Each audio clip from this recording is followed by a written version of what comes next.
ہے کہ جو پہلی سپائک جو تھی، پہلی جب کیس تھے تو اس میں جتنی زیادہ سے زیادہ تعداد میں اموات ہو رہی تھی، پچھلے 2 ہفتے سے ایران میں اس سے بھی زیادہ اس وقت اموات ہو رہی ہیں۔ دوسری طرف اگر ہم بھارت میں دیکھیں تو وہاں پر بھی کیسز جو ہیں ان کی تعداد تیزی سے بڑھتی چلی گئی ہے، اموات کی تعداد بڑھتی چلی گئی ہے، اور 50 ہزار سے زیادہ کیس ایک دن کے اندر اس وقت بھارت میں نظر آ رہے ہیں، اور 750 800 850 کل تو 900 سے زیادہ اموات ہوئیں ایک ہی دن کے اندر بھارت کے اندر۔ تو ہمارے اس خطے کے اندر اگر ہم دیکھیں تو اللہ تعالیٰ نے خاص کرم کیا ہے، اور میں خاص طور پہ دوبارہ مبارکباد دوں گا پاکستان کی عوام کو اور تمام وہ صحت کا عملہ جو ہمارے فرنٹ لائن ورکرز ہیں، ڈاکٹرز، ان کو اور پیرامیڈک سٹاف، نرسز، ان کو بھی خراج تحسین پیش کرنا چاہتا ہوں، اور جو انتظامیہ کا سارا عملہ جو ہے اس کو بھی میں ان کی بھی تعریف کرنا چاہتا ہوں۔ بے تحاشا انہوں نے محنت کی ہے، اور یہ پورا ایک نظام جو بنایا گیا، ہم نے اسمارٹ لاک ڈاؤن کا سسٹم آیا، کانٹیکٹ ٹریسنگ کا سسٹم آیا، ایک مربوط لائحہ عملی جو ہم نے اڈاپٹ کی، وہ الحمدللہ آج جو ہے وہ مختلف آپ انٹرنیشنل جو جریدے ہیں، بین الاقوامی جریدے، وہاں پر بھی دیکھ رہے ہیں کہ پاکستان کا نام لیا جا رہا ہے کہ جن ممالک میں سب سے بہترین کام کیا گیا۔ آج بھی صبح ایک میں پڑھ رہا تھا کہ ایک آرٹیکل چھپا ہوا ہے انٹرنیشنل کے فلپینز کی حکومت اگر سیکھنا چاہتی ہے کسی سے تو پاکستان کی طرف دیکھنا چاہیے۔ یہ سب کچھ الحمدللہ ہم نے اچیو کیا ہے۔ اس سب کو دیکھتے ہوئے ہم نے ابھی تک کچھ محدود ایسی معاشی سرگرمیاں تھیں، کچھ ایسے سیکٹرز تھے جن کو ابھی تک ہم نے بند رکھا ہوا تھا۔ تو آج این سی سی نے فیصلہ کیا ہے، اور اس کے لیے پچھلے 1 ہفتے سے مشاورت چل رہی تھی، صوبوں کے ساتھ بھی مشاورت ہوئی، اور پھر این سی او سی کے اندر ان ریکمنڈیشنز کو، سفارشات کو سامنے رکھ کے بحث مباحثہ کر کے فائنل کیا گیا تھا۔ آج وہ این سی او سی کی ریکمنڈیشنز جو ہیں وہ سفارشات این سی سی کے سامنے رکھی گئیں، اور این سی سی نے جو فیصلے کیے ہیں ان کے مطابق میں آپ کو بتا دیتا ہوں کہ کیا کیا فیصلہ کیا گیا۔ سب سے پہلے تو تعلیمی ادارے، تو جو پہلے جس طریقے سے بات کی گئی تھی کہ 15 ستمبر کو ایک تاریخ دی جا رہی ہے جس دن تعلیمی ادارے کھولے جائیں گے، لیکن ایک آخری ریویو جو ہے وہ 7 ستمبر کے دن کیا جائے گا۔ ایجوکیشن منسٹر فیڈرل جو ہیں وہ صوبائی تعلیم کے جو وزراء ہیں ان کے ساتھ مل کے ایک آخری دفعہ کریں گے۔ اور آج صبح ہم نے این سی او سی میں آئے ہوئے تھے، ہیلتھ منسٹر بھی وہاں پہ تھے اور ایجوکیشن منسٹر بھی تھے، تو یہی کہا گیا ہے کہ ان دونوں منسٹریز کو، وزارتوں کو بڑا کلوزلی آپس میں ورک کر کے جو دنیا میں اس وقت اسکول کھولنے، تعلیمی ادارے کھولنے سے جو لرننگز آ رہی ہیں ان کو سامنے رکھتے ہوئے حکمت عملی اپنی فائنل کرنی ہے۔ لیکن اس وقت تک یہی ارادہ ہے کہ 15 ستمبر سے تعلیمی ادارے کھول دیے جائیں گے۔ پھر اس کے بعد ہمارا جو ہاسپٹیلٹی سیکٹر جس کو کہتے ہیں، ریسٹورانٹ، کیفیز جو ہیں، اس کے ظاہر ہے بہت بڑی تعداد میں لوگ یہاں پہ کام کرتے ہیں، ان کی اجرت کا بھی معاملہ تھا، اور ایک بڑی تعداد میں ملازمت جس شعبے میں ملتی ہے اس کی حالات بھی مشکل کے اندر تھے۔ تو آج یہ بھی فیصلہ کیا گیا کہ جو ریسٹورانٹس، کیفیز وغیرہ ہیں، یہ آؤٹ ڈور بھی اور انڈور بھی، یعنی باہر بیٹھنے کا جہاں پہ انتظام ہے وہاں بھی، اور اندر بھی جہاں پہ انتظام ہے وہاں پر 10 اگست تک، ان کو 10 تاریخ کو پیر کے دن ان کو کھولنے کی اجازت دے دی جائے گی۔ اگلے 2 سے 3 دن کے اندر ان کے ایس او پی جو ہیں وہ فائنلائز کر دیے جائیں گے۔ اسی طریقے سے ٹورزم ان علاقوں کے اندر ہوتی ہے جہاں پر اور آمدنی کے جو مواقع ہیں وہ کم پائے جاتے ہیں، وہاں پر انڈسٹری نہیں ہے، وہاں پہ زراعت زیادہ نہیں ہے۔ زیادہ تر پاکستان میں یہ ٹورزم جو ہوتی ہے وہ ہمارے جو شمال میں پہاڑی علاقے ہیں، خیبر پختونخوا میں، آزاد کشمیر میں اور گلگت بلتستان کے اندر ہے، تو وہاں پہ بڑی ڈیمانڈ تھی، اور وہاں پہ کیونکہ اس پہ پہلے ایس او پیز پہ کام کر دیا گیا تھا، تو یہ جو ہیں ٹورسٹ علاقے جو ہیں اور ان کے ہوٹلز وغیرہ جو ہیں ان کو پرسوں سے یعنی 8 اگست سے کھول دیا جائے گا۔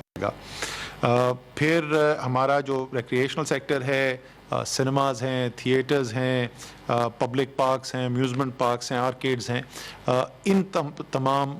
جو جگہیں ہیں ان کو بھی پیر 10 اگست سے کھول دیا جائے گا۔ اور یہ جتنی بھی جگہیں میں بتا رہا ہوں ان سب کے بڑے تفصیلی ہدایات مرتب کی جا رہی ہیں، ان کے ایس او پیز ڈیولپ کیے جائیں گے، اور کام جو ہے ان کو کرنا ہوگا ان ایس او پیز کے مطابق۔ کھیلوں کا نوجوانوں کو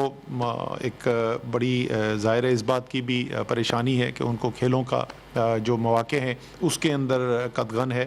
تو جو نان کانٹیکٹ سپورٹس یعنی جس میں جسمانی ٹکراؤ نہیں ہوتا, یعنی جسمانی ٹکراؤ والی کیسی کون سی ہیں جی؟ کبڈی ہے, کشتی ہے, رگبی ہے, باکسنگ ہے. اس قسم کی سپورٹس کے علاوہ جو باقی سپورٹس جو ہیں ان کی اجازت دے دی جا رہی ہے. ایونٹس بھی آرگنائز کیے جا سکتے ہیں لیکن آڈینس کے بغیر. تو اسپیکٹیٹرز کو اسٹیڈیم میں لانے کی اجازت نہیں ہوگی, لیکن ٹورنامنٹس اور یہ سب جو ہے میچز وغیرہ ان کو آرگنائز کرنے کی اجازت دی جا رہی ہے. اسی طریقے سے جو انڈور سپورٹس کلبز اور انڈور جمز جو ہیں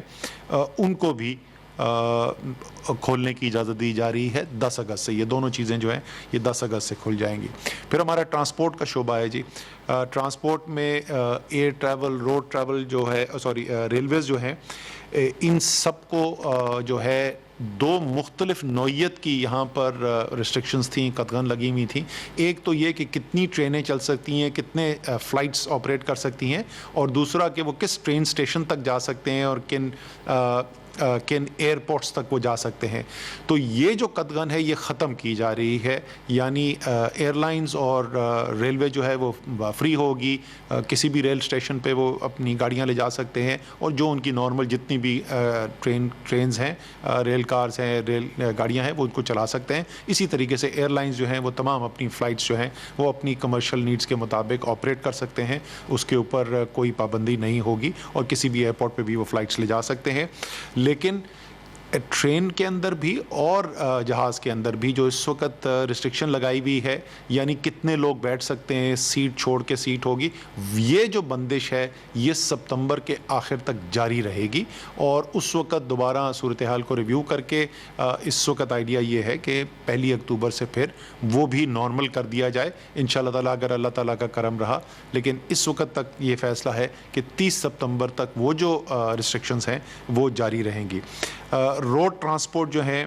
وہ بھی, اس کو بھی کھولا جا رہا ہے. تمام جتنی بھی بندش تھی وہ ختم کی جا رہی ہے, لیکن ساتھ یہ اس کی بھی ایس او پی ڈیفائن ہوگی. خاص طور کے اوپر جو ہماری میٹرو اور دوسرے ایسی بسز ہیں اس میں کھڑے ہو کے ٹریول کرنے کی اجازت نہیں ہوگی. میں تفصیل میں ٹیکنیکل نہیں جانا چاہتا, لیکن بہت جو خطرہ ہے اس کا فرق ہے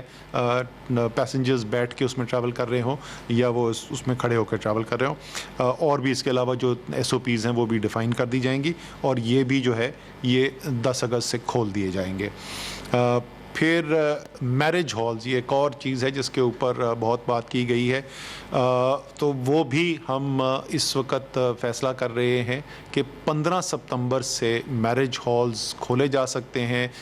ہوٹلز بھی جو ہیں وہ شادی کے فنکشنز کر سکتے ہیں, اور اس میں کچھ تو ویسے بھی ہم سٹیگر کرنا چاہتے تھے. یہ جو ایکٹیویٹیز ہیں میں اس کے بعد میں تھوڑا سا تفصیل میں بھی بتاؤں گا, لیکن یہ جو ہے اس کو 15 ستمبر سے کھولا جا رہا ہے. Business centres, expo halls, spas, beauty parlours وغیرہ جو ہیں وہ تمام ان کو بھی کھولا جا رہا ہے 10 اگست سے. جو ہمارے مزار ہیں بزرگوں کے, ہماری جو ہستیاں ہیں جن کے پاس لوگ عقیدت کے لیے, حاضری کے لیے جاتے ہیں, دعا کے لیے جاتے ہیں, ان کو بھی تمام کو آپریٹ کرنے کی اجازت دی جا رہی ہے, کھولا جا رہا ہے. اگر وہاں پر کوئی ایسا بڑا مثلاً کوئی عرس ہو رہا ہے جس پہ بڑی تعداد میں لوگ وہاں پر آنے ہیں, تو وہ پھر پروونشل جو صوبائی انتظامیہ ہے اس سے پہلے پرمیشن ضرور لینی ہوگی, اور اس کے خصوصی طور کے اوپر کووڈ کے جو احتیاط کے ایس او پیز بنائے جائیں گے ان کو فالو کرنا ضروری ہوگا. اور آخری چیز یہ کہ پلین رائڈنگ, یعنی جو موٹر سائیکل کے اوپر آپ ایک سے زیادہ لوگ بیٹھتے ہیں, اس کی بھی اجازت دی جا رہی ہے اس کے ایس او پیز کے ساتھ, اور وہ بھی الاؤ کر دیا جائے گا. اس کے علاوہ جو اوقات کار تھے مارکیٹس کے کھلنے کے, دکانوں کے کھلنے کے, اور جو ہفتے میں چھٹی والا معاملہ تھا, وہ جو کووڈ آنے سے پہلے یعنی مارچ سے پہلے جو صورتحال تھی, کیونکہ وہ مختلف شہروں کے اندر, مختلف صوبوں کے اندر وہ مختلف تھی, وہ جو بھی ان کی نارمل آپریشنز کا دائرہ کار تھا, چاہے وہ چھٹی کے دن کا معاملہ ہو یا وہ ان کے اوقات کار سے معاملہ ہو کے معاملات ہو, وہ اسی پرانے سسٹم پہ ریورٹ کیا جا رہا ہے. جو کورونا کی وجہ سے ان کے اوقات کار اور دن جن پہ وہ کام کر سکتے تھے وہ پابندی ختم کی جا رہی ہے. یہ سب ہم کر تو رہے ہیں اور آپ کو بتایا کہ یہ کرنے کے لیے جو صورتحال پیدا ہوئی جس کی وجہ سے ہمیں یہ موقع مل رہا ہے, اور یہ بہت سارے دنیا میں ممالک ہیں جہاں پہ آج بھی یہ موقع نہیں ہے, کیونکہ صورتحال جیسے میں نے اپنے خطے کی بات کی اسی طریقے سے آپ کو بتایا امریکہ میں, میکسیکو میں, برازیل میں, یورپ میں بہت سارے ممالک جہاں بہتری ہو گئی تھی وہاں دوبارہ سپائک نظر آنی شروع ہو گئی ہے. یو کے اندر ہم یہی دیکھ رہے ہیں, ہمیں جاپان میں نظر آیا ہے, یا آسٹریلیا کے اندر نظر آیا ہے, اسپین کے اندر کیسز دوبارہ بڑھنے شروع ہو گئے ہیں, ایون چائنا کے اندر آپ نے دیکھا تھا کہ جہاں بالکل ختم ہو گیا تھا وہاں پہ کیسز دوبارہ آ گئے, ہانگ کانگ کے اندر کیسز بڑھنے شروع ہو گئے. تو خطرہ ٹلا نہیں ہے. بہتری اس لیے ہوئی ہے کہ ایک مربوط لائحہ عملی کے ساتھ کام کیا گیا, ایک اسٹریٹجی بنائی گئی, بڑی واضح اسٹریٹجی تھی, اس کو ہماری انتظامی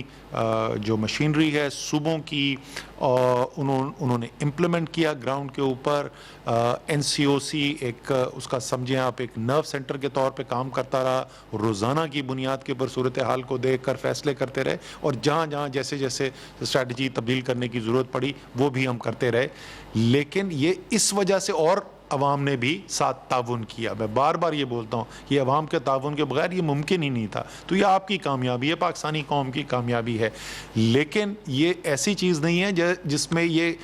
کوئی کرکٹ میچ نہیں ہے جس میں آپ جیت گئے, اب آپ 7 وکٹوں سے میچ جیت گئے, میچ ختم ہو گیا. یہ جاری ہے سلسلہ.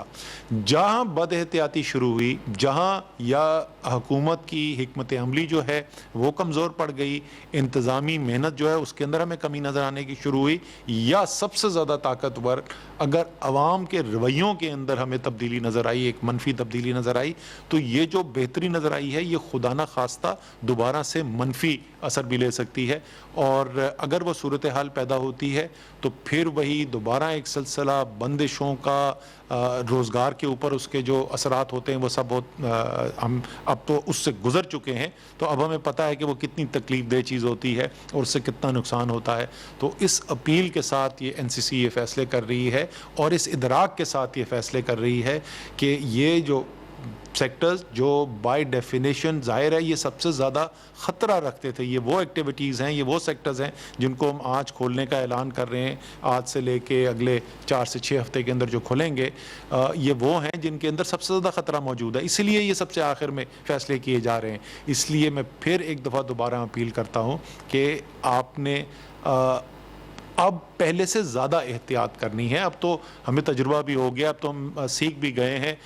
میں سچی بات بتاؤں, میں تو یہ ماسک پہلے پہنتا تھا, مجھے آدھے گھنٹے کے اندر ایسا لگتا تھا کہ میرا سانس رک رہا ہے. اب میں دن میں 8-8 10-10 گھنٹے یہ ماسک پہن کے بیٹھا رہتا ہوں, کیونکہ ہماری تو میٹنگز وغیرہ چل رہی ہوتی ہیں, بند کمروں کے اندر ہوتے ہیں.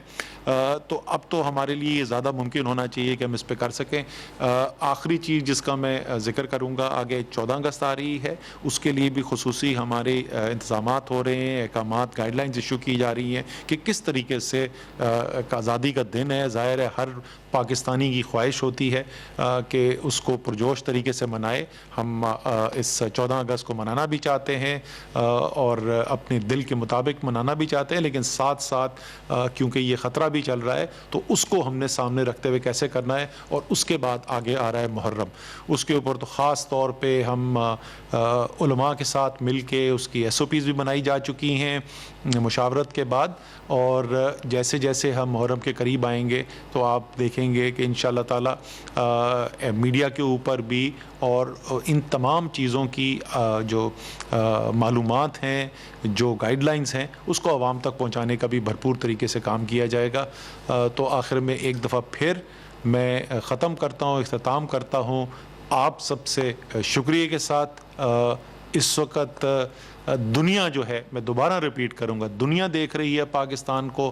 دنیا کہہ رہی ہے کہ جو پاکستان کے اندر ہوا وہ واقعی ایک ایسی چیز ہے جس سے دنیا سبق حاصل کر سکتی ہے. اور یہ سب اس لیے ممکن ہوا کہ اس کامیابی کے جو ہیرو ہیں وہ پاکستان کے عوام ہیں, وہ آپ ہیں.